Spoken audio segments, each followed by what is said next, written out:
موجود في السعودية وفي الخارج، لا نعلم كيف توفوا هؤلاء الأشخاص، إيش الظروف اللي حلت بحياتهم في السجون وفي الاعتقال التعسفي كعبد الله الحامد وصالح الشيحي، وبرضه الأستاذ سلمان العودة.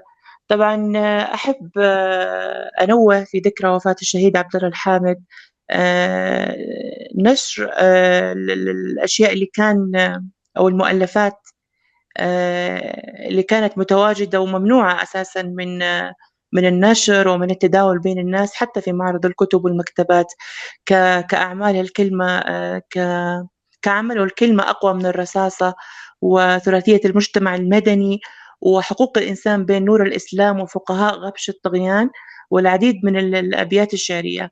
فأنا أوجه كلمتي النهائية للجمهور اللي جوّة الداخل السعودي، جمهور الأستاذ سلمان العودة وعبد الله الحامد، ألا يسكتوا أبدًا. فهذه مشاركتي وتحياتي لكم جميعًا.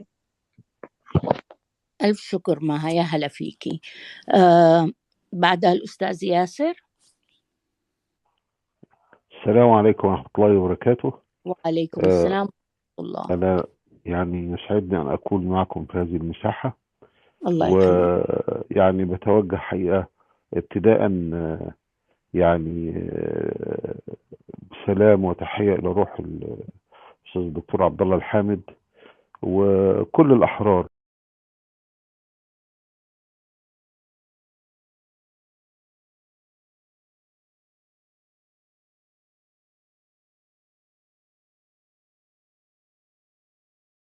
دفاع عن حقوق مشروعة وعن إيمان بمبادئ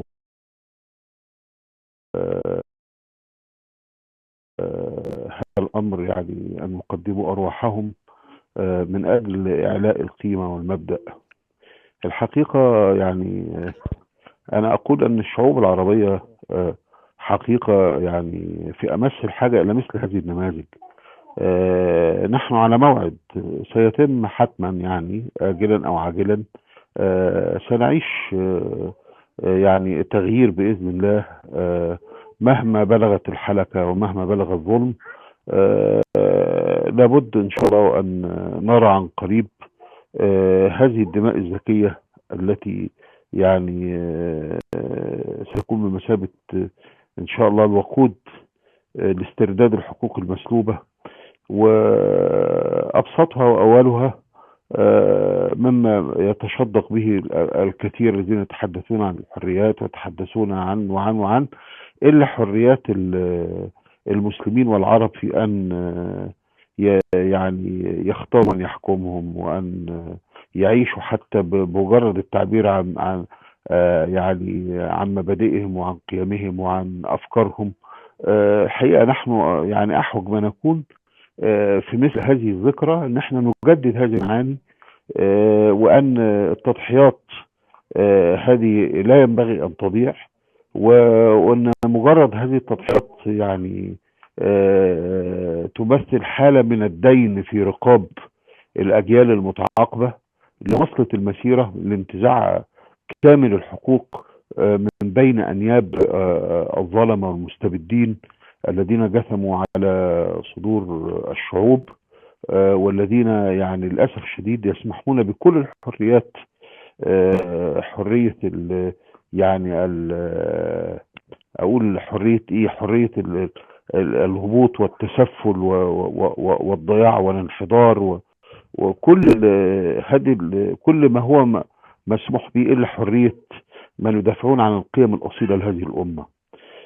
تحية، أجدد تحية لكل الحضور وإلى روح شهيدنا الدكتور عبد الله الحامد، ويعني إن شاء الله نسمع قريبا بإذن الله قيود عن قيود وأغلال تكسرت لينعم الأحرار، وعلى رأسهم علمائنا الفضلاء والشرفاء في كل موطن بإذن الله، وخاصة المملكة العربية السعودية. وجزاكم الله خيرا. شكرا لك، شكرا لتواجدك. دكتور عبد الله، أنا حابة أسألك سؤال انطرح علي قبل كده أكتر من مرة. في ناس بتلوم الشعب أو الشعوب اللي بتهدر حقها في الحصول على حريتها، وبتعتبر هذه الشعوب بتكون مناصفة في الخطأ مع الحكومات الظالمة. فهل رأيك إنه الشعوب فعلا أخطأت أو هناك شيء أقوى منها اللي حكمها؟ دكتور عبد الله. دكتور عبد الله العودة.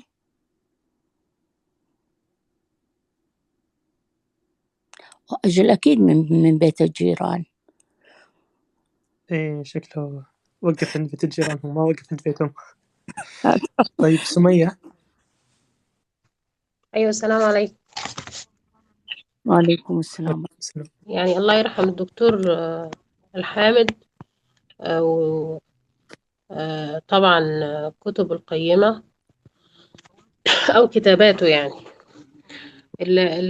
الغريب في موضوع الصحوة أو يعني الوقوف ضد الطاغية دائما، إنه دائما ما يصدر لينا ناس بيتهمونا بأننا مش بنحب الوطن. فأنت عايز تحب الوطن لازم تكون مع الطاغية يعني، وإلا أنت تبقى عدو الوطن. والحقيقة إن ده شيء غريب جدا، لأن حتى مثلا أنا لسه قرأت تويتة تقول إن السعودية يعني نزلت مكانتها في قلوب المسلمين،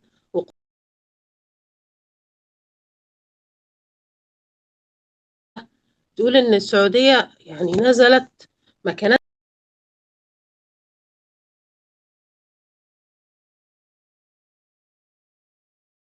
في قلوب المسلمين وقلوب بسبب السياسات اللي بتمارس. فأنت لو بتحب بلدك أكيد هتكون ضد اللي بيحصل فيها ده. ولا بتحب الملك، أنت بتحب البلد. قصدهم إن أنت تبقى عدو الوطن، هم مش عايزين يكون حد عدو للطاغية. فأظن بعض الشعوب فاقت وفهمت، وكتير منها عدو للطاغية. فأظن بعض الشعوب فاقت وفهمت، وكتير منها فاق وفهم. وطبعا في إلى الآن ناس متصورة لا، إن عشان أكون وطني أنا لازم أسكت. بالعكس، إحنا حتى في مصر مثلا عندنا دلوقتي اللي بيحط علم مصر بقينا نقول هو ده، ما هو ده يعني مع الطغيان ولا ضد الطغيان. شكرا لك أخت عفوا مني اللي كانت معنا سمية. ألف شكر لك. طيب ناخد إيمان. السلام عليكم. وعليكم السلام. أهلا إيمان. أهلا بكم. بما أن المساحة تتكلم عن الشهيد الدكتور عبد الله الحامد، فحبيت أن أشارك معكم. رحم الله الدكتور عبد الله الحامد رحمة واسعة، رائد العمل الدستوري، عاش واقفا ومضى واقفا، عاش عبدا لله لا عبدا للسلطان. الدكتور عبد الله الحامد لم يقتل أحد، ولم يدعو للفوضى، ولم يحرض على العنف. جريمته الوحيدة هي أنه طالب بالديمقراطية، ونادى بحق الشعب السعودي في ممارسة حقوقه السياسية، ودعا لقيام ملكية دستورية تحفظ تماسك الشعب السعودي وتنظم العلاقة بين الدولة والمواطن. لكنهم اعتقلوه وقتلوه داخل السجن. رحم الله الدكتور عبد الله الحامد وأسكنه فسيح جناته. وفك الله أسر الدكتور سلمان العودة، وفك الله أسر جميع معتقلي الرأي في السعودية وفي كل مكان. لأن طول ما في مظلومين، بعدين يعني طول ما في مظلومين في كل مكان ومعتقلين، ما راح نسكت أبدا ونطالب بحريتهم. لأن إحنا يعني نبغى الشعوب العربية تعيش بحرية وكرامة وعدل. لأن يعني عشان كده بعد كده نقدر نشوف القضية الفلسطينية. إحنا مخلينا مشغولين عن القضية الفلسطينية إن إحنا عندنا أنظمة ديكتاتورية، أنظمة مستبدة وقمعية، قاطعين عنا الأكسجين بالظلم والقتل والقمع والاعتقالات. الله يخلصنا من أنظمة الدين المستبدة دي، وفق الله أسر جميع معتقلين الرأي في كل مكان يا رب. شكرا لكم وتحياتي لكم جميعا. شكرا لك إيمان، يا هلا وسهلا فيكي. تكلم. تفضل. السلام عليكم ورحمة الله وبركاته. عليكم السلام ورحمة الله وبركاته. أول شيء أنا موضوعي هو في الشخصنة. الشخصنة؟ اي نعم، الشخصنة في الموضوع السياسي اللي قاعد يحصل الحين، ان في غالبية الاخوان هم ما هم مناضلين عن الحريات ولا اي حاجة، هم بس مشخصنينها. المشكلة مدام السعودية هي اللي انتهكت الحريات بنكبرها. انا ما اقول لا، ممكن فيه. طيب الحريات في قطر، الحريات في تركيا، الحريات في تونس، في دول عربية أخرى غير السعودية، الإمارات، مصر، البحرين، عارفين إن هي تيارين. ممتاز. سولك سبيس وتكلم عن هالموضوع. صح. عبد الله، الله يرحم الدكتور عبد الحامد، ولكن الجميع ترى خرج عن موضوع الدكتور عبد الله الحامد. لا تقاطعون، يعني تدعون للحريات لو الأخير. ايوه اسمعني بس بقول لك حاجة. انت يمديك تسوي سبيس وتتكلم عن الموضوع اللي انت في بالك. تبغى تتكلم عن الحريات في قطر، روح سوي لك سبيس تتكلم عن الحريات في قطر. هنا هذا مساحة خاصة يعني أنا أملكها. إذا أنتم وأنا عندي سؤال عبد الله. خلوا أنا أبغى بس المساحة لأي موضوع للدكتور عبد الله الحامد الله يرحمه، صح؟ نعم تفضل. الله يغفر له ويرحمه، والجميع ترى تعدى موضوع المساحة، مو بس أنا، ولكن مو عشان دور وصل عندي. يعني أنا داخل على أساس ذكرى استشهاد الدكتور عبد الله الحامد ومغير الصورة، وأنا ما أدري في ناس بيحاولوا يعني يخرجوا عن سياق الحديث وموضوع في النهاية اللي بيتكلم في موضوع ثاني يمدي يسوي سبيس ويتكلم عنه. الجميع يا أستاذ عبد الله تمام. مو شوف اسمعني، إذا أنت تبغى تتكلم مو تلزم الناس، مو تلزم الناس وش يتكلمون عنه. أنا هنا أدير الحوار. تمام. أنا هنا أدير الحوار، بس اسمعني، أنا هنا أدير الحوار. خليني أكمل. تمام. إذا أنت مو عاجبك يمديك تسوي لك سبيس تتكلم عن أي موضوع. مو أنت اللي تلزم الناس وش تتكلمون في أي موضوع يتكلمون عنه. أنا هنا اللي أدير، فأنا هنا اللي أختار إيش اللي يصير وإيش ما يصير. يعني لازم أكون أنا ضد عشان أكمل النقاش. مو لازم تكون ضد. أنت يمديك تسوي لك سبيس خاص. يطالبون بالشيء ذا. تمام. شوف، إذا أنت تبغى تتكلم في موضوع خاص أنت في بالك، روح سوي لك سبيس تتكلم عنه. طيب أنا برد الشروط والاختيارات. هنا أنا اللي أملك هذه المساحة وأنا أحدد، مو أنت اللي تحدد. ممتاز. حلو. طيب أنا برد بس على الأخوان اللي يتكلموا. أوكي. مو تتعلمون شيء يتكلمون. أنا هنا أدير. طيب برد عليهم ممكن؟ تفضل. طيب في بعض الأخوان يتكلم الآن قبل شوي من دول عربية غير السعودية، ما في مشكلة، يأخذون راحتهم، ولكن أنا أتمنى أن مدام الميزان واحد والموضوع هو الحريات، أنا ماني براضي عن الحريات عندنا هنا لا في السعودية ولا في الدول العربية، ولكني أنا أستغرب من بعض الناس إن ما يكون الموضوع إلا على السعودية فقط. والله أنا لأن هذا الموضوع سبيس هذا عن هذا الموضوع، عن عبد الله حامد وعن السعودية يعني بشكل خاص. نعم، ولكن هذا الشخص يبدو انه يعاني من احتقان من اساس المشكله. شوف يعني بقول لك حاجه يعني انت دكتور عبد الله حامد يعني تبغاهم يتكلمون عن الصين مثلا، مستحيل يتكلمون عن الصين. انا كنت حزين على موت الدكتور عبد الله. طيب مو مشكله، هم يتكلمون بشكل عام عن السعوديه، لان عبد الله حامد هو في السعوديه وقتل في سجون السعوديه، فطبيعي بيتكلمون عن السعوديه، ما راح يتكلمون عن الصين مثلا. عبد الله الجراوي حبيبي حساباتهم كلها تتكلم عن السعوديه اليوم. طيب خلاص مو مشكله، لانه في السعوديه الموضوع احنا نتكلم عن السعوديه. كلمتي الوحيده اني انا اتمنى منهم فقط انهم يفتحون عيونهم على تركيا وقطر، الا اذا كان الموضوع هذا حساس لهم في الحريات. هي لازم تطبق. مو مشكله، سوي لك سبيس وادعوهم. أنا أستغرب يا جماعة يعني. طيب أنا سعودي يا نقطة. تفضل. يعني أنا تبغاني أتكلم عليش؟ أنا إيش دخلني في قطر وفي تركيا؟ معليش أنا آسف. بس عشان صار حوار فقط يوم تكلمت أنا. يعني أنا سعودي فبتكلم عن بلدي. طيب أستاذي سعودي، أنت حقك سعودي تكلم. نعم. تبغاني أطلع الجواز أخوي كفو بس مو أنت اللي تحدد مين اللي يتكلم ومين ما يتكلم في أي موضوع. أنا اللي هنا أحدد، أنا أدير هذه المساحة. هذه المساحة الخاصة. أنا عندي رأي وأطرح رأيي. أنت لو سمحتوا كده شوف هذا لك حرية إنك تتكلم تمام، بس مو تفرض على الناس وش يتكلمون. هذا فرض. أنا ما أقول أنا أنت تتعدى حريتك تنتهي عند تعدي على حريات حريات الآخرين الآخرين. صح. تمام. أوكي هذه كلمة محفوظة. بس حبيبي أيوة أنت شكرا الحين لك. وضح لك وقفتني، أسوي لك روم أو أسوي لك قاطعتني سبيس. 20 مرة. يعني هذا هو الحريات اللي تدعي لها أنت؟ شوف عزيزي، إذا أنت تبغى الحريات تعرف وين تطالب فيها، مو عندي هنا. تعرف وين تتكلم، تعرف توجه السؤال لمين والكلام لمين، مو عندي هنا. أنا أنا أدير هذه المساحة، فأنا طبيعي راح أحدد لكل شخص الموضوع اللي يتكلم عنه. فتفضل رياح التغيير.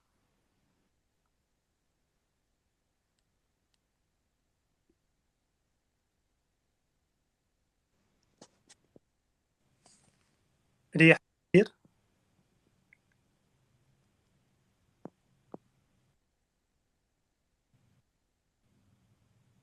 رياح التغيير معنا.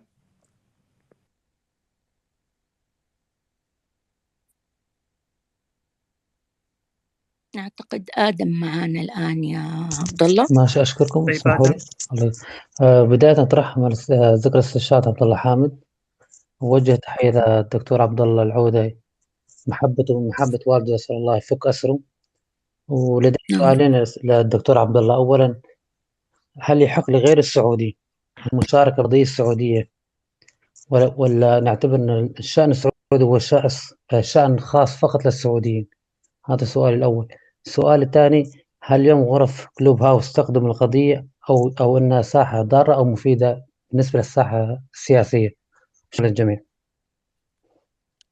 طيب أنا ما حجاوب على الثاني، بس أجاوب الأول لأنه سؤال مهم جدا. والله يا حبيبي، شوف للأسف الوطنجي والذباب الإلكتروني السعودي طلعوا ببدعة لا سابق لها في تاريخ العالم ولا تاريخ الفكر في أي مكان، أنه السعودي فقط هم من يتحدث في الشأن السعودي. في الوقت نفسه هم يتحدثون عن قطر وعن تركيا وعن الشرق والغرب ومصر والصين والهند، ويتدخلون عسكريين في اليمن، ويتدخلون وأوشكوا يسوون غزو لقطر، ويتدخلوا ويحاولون يسوون انقلاب في الأردن وانقلاب في تركيا وانقلاب مش عارف وين ويمين ويسار وكذا.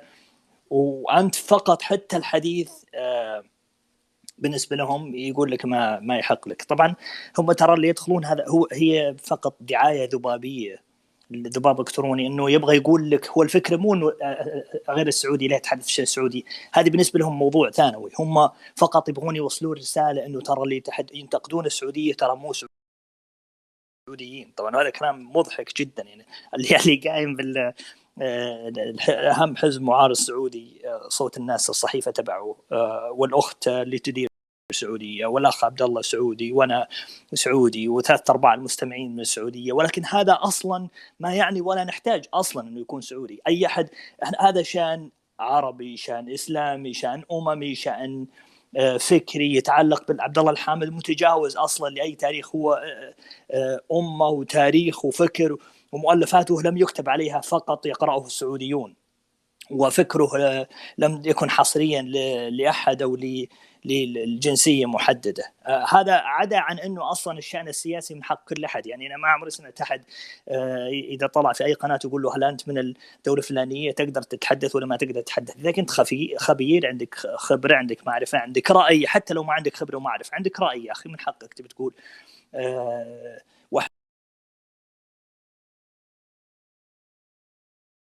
رأي يا أخي من حقك تبي تقول. واحد بيقول يعني شأن السعودي في النهاية ليس محصورا للناس اللي بين قوسين حملوا هذه الجنسية. اللي حملوا الهم الشخص بين قوسين اللي ما معه جنسية سعودية يدافع عن القضايا السعودية وعن حقوق الحريات، هو أكثر حبا للسعوديين وإخلاصا لتاريخها ولمستقبلها وحبا لناسها وشعبها من الشخص اللي يزعم أنه سعودي ويؤيد قمع السعوديين ويؤيد قمع الشعب ويؤيد القتل ويؤيد المجازر، ولا يعبأ باستشهاد عبد الله الحامد، ويتخذ هذا ذريعة فقط للشغب والتشويش وقول فلان وعلان وكذا. يعني إذا كنت تحب فعلا بين قوسين السعودية، ألا تحب الرموز السعودية العظيمة اللي سوت تاريخ مثل عبد الله الحامد، الناس اللي في السجون، الناس اللي بذلوا، الناس اللي رحنوا، الناس اللي استشهدوا، جمال خاشقجي، الناس اللي في الناس الناشطات اللي تحرش بهم في السجن وعذبن وانتهكت أعراضهن. هذا شيء بالنسبة لك لا تعبأ به، تعبأ فقط بأنه مثلا واحد انتقد لأجل هذا الشيء. يعني أنت فقط تكون حميتك على الشخص اللي ينتقد هذه الأشياء، لكن ما تكون حميتك على الشخص الذي يمارس هذه الأشياء. بس لأن الوقت يداهمنا فودنا أنه نستعجل الكلمات الأخيرة. السلام عليكم. بس ثواني الأستاذ دارة. بنت الشيخ؟ لا مش بنت الشيخ، اللي كفو. هو 1980. كفو. تفضل كفو. شكرا لكم. أول شيء السلام عليكم. وعليكم السلام. طبعا بتمر علينا الذكرى الاستشهاد المناضل الدكتور عبد الله الحامد. يعني قال الله عز وجل: ومن الناس من يشري نفسه ابتغاء مرضات الله. يعني الدكتور عبد الله الحامد 7 سنوات عانى من الاعتقال، فصل من عمله، كان أستاذ أكاديمي، بروفيسور، دكتور في الجامعة، فصل من عمله، عانى كثير مع أنه ما يحتاج. يعني كان العمل، يعني كان مقتدر، مؤلفاته يعني ما كان محتاج ماديا، لكن يعني مقولاته كانت فعلا وعت ناس كثير، استشرفت الأشياء اللي حاصلة. يعني من الأشياء اللي كان يذكرها وذكرها طبعا الدكتور أبو حكيم، الدكتور عبد الله، إنه إذا ما في تغيير سلميا هذا أنت بتدفع للعمل العنف. طبعا إحنا ضد اللي هي أعمال العنف وأعمال الغير سلمية. هو كان طبعا منهجه اللي هو العمل السلمي، وفعلا شفناها في مظاهرات 94 كان فيه عمل سلمي، حراك سلمي. يمكن معانا أبو حكيم من الناس أصغر يمكن مشارك في هذه المظاهرات بريدة 94. يعني بعدها صحيح أحسنت. واضح أنك حاضر ذاك اليوم سبيس يا لا إيه، بعدها حدثت، لو تذكرون، حدثت اللي هي الأعمال الإرهابية في 95 بعد اللي هو اعتقال الشيخ الدكتور سلمان العودة. يعني لاحظوا نفس كلام مقولة الدكتور الله يرحمه عبد الله الحامد: إذا أنت واجهت عنف اللي هي مظاهرات الحراك السلمي أنت بتدعو للأعمال. يعني طبعا وهذه الأشياء اللي حدثت. طبعا يعني أنا ما يعني كانت الشجاعة اللي موجودة. طبعا أنا أختم بمقولة له، يعني تخيل شخص كان طبعا وصل إلى مرحلة كان الدكتور يعني اتهم وزير الداخلية. مين كان يقدر يتهم وزير الداخلية؟ الدكتور عبد الله الحامد طبعا حملوا مسؤولية تعذيب المعتقلين، التدخل في القضاء، عدم استقلالية القضاء، هذه وجهها كلها التهم لوزير الداخلية وقتها. فكان في الشجاعة. ووقت حتى خروجه، أنا بختم بمقولته وبأسلمكم اللاقط بعد اللي هي مقولته هذه الخالدة: تخيل طالع من المحكمة اللي هي الجزائرية المتخصصة في الإرهاب، وهذا اللي قاعدين. طبعا هي كلها احنا ما نبغى ندخل في يعني نسترسل، لكن هي كلها طبعا بإدارة وزارة الداخلية. لكن قال كلمته بعد ما طلع من أحد جلسات اللي هي محاكم التفتيش، قال: هذه محاكم تفتيش يجب أن ندفع الثمن، وليكن ما يكون، فالنهر يحفر مجراه. رحم الله الدكتور عبد الله الحامد، ولكم اللاقط. شكرا لك، رحمة الله عليه وعلى جميع الشهداء. مين معانا الآن؟ معانا دار. السلام عليكم. لا أستاذ جمال، بس لو تسمحنا شوي. دارة أو دارة ما أدري. نعم يا أبا. السلام عليكم ورحمة الله وبركاته يا أبوي. وعليكم السلام ورحمة الله مبارك عليكم الشهر ورحمة الله على شهيد الجزيرة العربية الدكتور أبو بلال عبد الله الحامد، رحمة الله عليه. صدقوني بالله أول مرة إني أشترك ولا أخش في مساحات، بس زي الدكتور عبد الله الحامد هذا والله العظيم إني ما أعرفه كثر ما تعرفونه. بس رجل يجب أن يبقى أيقونة لأبناء الجزيرة العربية اللي جايين، الأجيال اللي جاية. أنا ما بقالي من عمر كثر ما مضى، ولا عمري فكرت إني أتدخل في أمور. لكن اللي يحصل في بلدنا شيء لا يرضى فيه لا العدو ولا القريب. يعني الأشياء اللي تصير عندنا المآسي اللي تصير عندنا هذه يعني لو صارت في أي بلد ثاني كان من زمان الشعب طلع.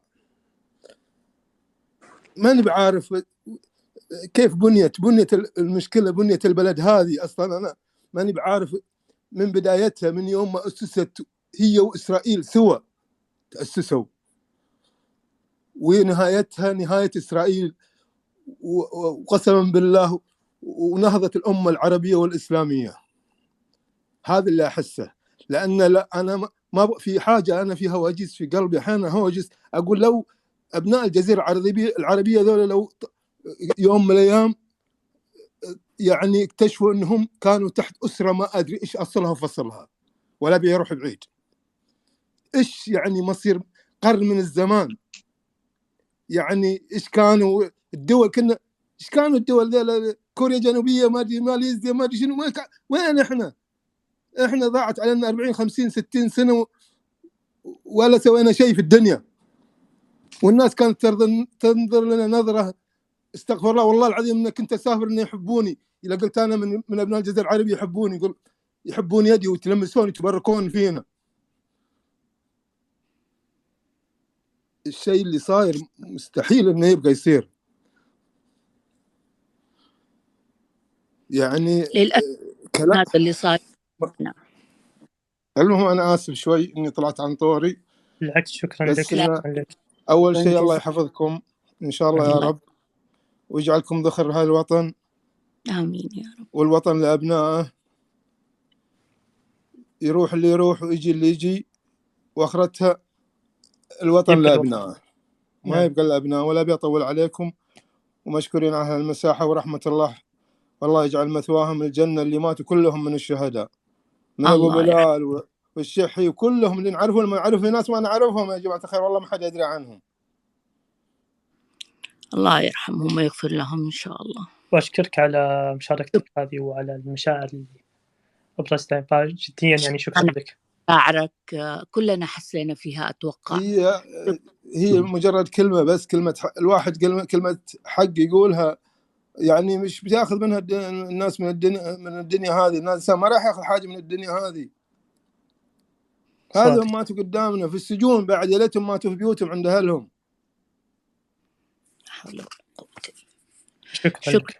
شكرا لك. شكرا لكم. الله يبارك. زي الترنيمة. بس قبل أستاذ جمال. شكرا. السلام عليكم. يعطيكم العافية وجزاكم الله كل خير على هذه المساحة، وهي فرصة يعني نتذكر شهدائنا الشهيد دكتور عبد الله الحامد. وحقيقة يعني كم من عبد من عباد الله الحامدين الصابرين الذين تعرضوا للعذاب التعذيب، سواء كان في بلاد الحرمين أو في فلسطين أو في جميع الدول العربية للأسف الشديد، وكأنهم صورة واحدة لحال واحد. هؤلاء لأنهم نجوم في سماء الوطن، في سماء الإسلام. كانوا جماعة كلهم هدفهم واحد، هو رفعة الإسلام والمسلمين. يعني الاستشهاد هو كرم من الله عز وجل، وهو فخر لأي شهيد. المشكلة كمان إنه الكثير من العلماء يتعرضون للتشويه، صورتهم أمام أوطانهم مواطنيهم وأمام العالم كله، إنه هؤلاء الجماعة أو هؤلاء العلماء هم حقيقة يعني كمخربين أو كأصحاب فكر غير حضاري أو ما شابه. حقيقة يعني العلماء اللي هم تاج على رؤوس الجميع، يجب أن يكون هناك تذكير في كل الساحات بأسماء هؤلاء العلماء وهؤلاء الكرام. هم أكرم منا جميعا، فالشهيد هو من أكرم الناس وأكرم الناس. لازم أن نظل نتذكرهم ونذكر أجيال فيهم، لأنه كل الأشخاص هؤلاء يعني راح يتعرضوا في المستقبل، واكيد يتعرضوا ل مسح من ذاكرة الإنسان إنه مين هذا الشخص. بعد فترة قد لا يتذكر أحد هؤلاء الأشخاص. لازم نضل نتذكرهم كل فترة، سواء من خلال كتبهم وقراءة كتبهم وتذكير الأجيال وطلبة المدارس والجامعات، وعمل ندوات عنهم بشكل مستمر حتى إنه نضل نتذكرهم، نتذكر كلامهم وحكمهم. ورحم الله جميع الشهداء، وإن شاء الله الأسرى والسجناء المسجونين ظلما وزورا وبهتانا الله يفك أسرهم جميعا. وجزاكم الله كل خير على هذه المساحة الرائعة. شكرا لك، شكرا لك. زي ترنيمة صلاة، تفضلي. صوتك بعيد. أنا؟ لا هي.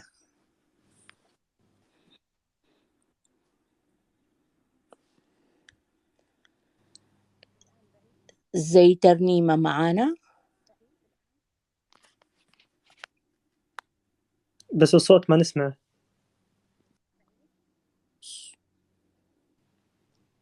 طيب بلبول ما ادري وين راح.